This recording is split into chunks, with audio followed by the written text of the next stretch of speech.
after you've played for so long and for such a long period of time that you dread the day. I think it's you just recognize that the time has got to come at some stage when you've got to move on. I'm happy and I'm comfortable in the space that I'm in. I'm happy with where my career has progressed, how it's progressed in both forms of the game.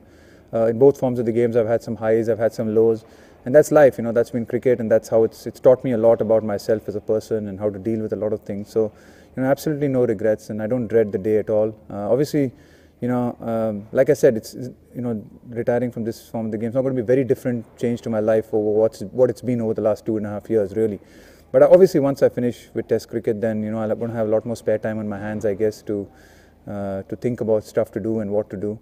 And then we'll face those challenges when we get there. I don't think there's anything very different, really, to be honest, from this game. And but yeah, I guess in some ways it's a nice time to reflect back on what I think's been a pretty pleasing and satisfying one-day career in some ways. And watching a team led by Dhoni win in 2011, I think has been really satisfying. Disappointing, obviously, captaining a team in the West Indies where we didn't qualify for the Super Sixes probably be the big disappointment for me in the sense that I felt we had a team that could have done better than we did, and we didn't play well in that game against Bangladesh and missed out. But that's life, and move on from that.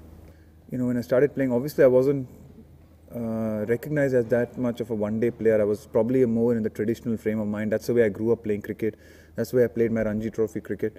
So there's a lot more learning that I had to do in one-day cricket along the way. I faced some ups and downs. I got dropped in the middle in one-day cricket. I had to go back, learn some lessons from that, improve my game, keep getting better. And I think in some ways, it helped me. It helped free up my Test game as well. It's given me a lot of satisfaction. I've ended up playing more than 300 one-day games for India, and I've batted in various positions. I've kept wickets. I've batted at 5, I've opened, I've batted at 3.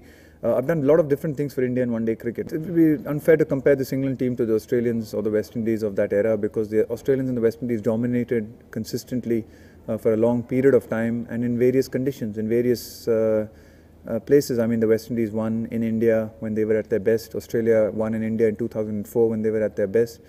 And England need to go to various countries and win. This team needs to go to South Africa and win. They need to come to India and win. So there's a lot of places things they have to do. They've got the potential. It will be a very good side, and they've got systems in place. They've got some good people in place. They've got a young team. So they've got that. But like I said, it needs to be done, and there's a lot can happen. Injuries, lots of things can happen. But there's in time, and Australia showed that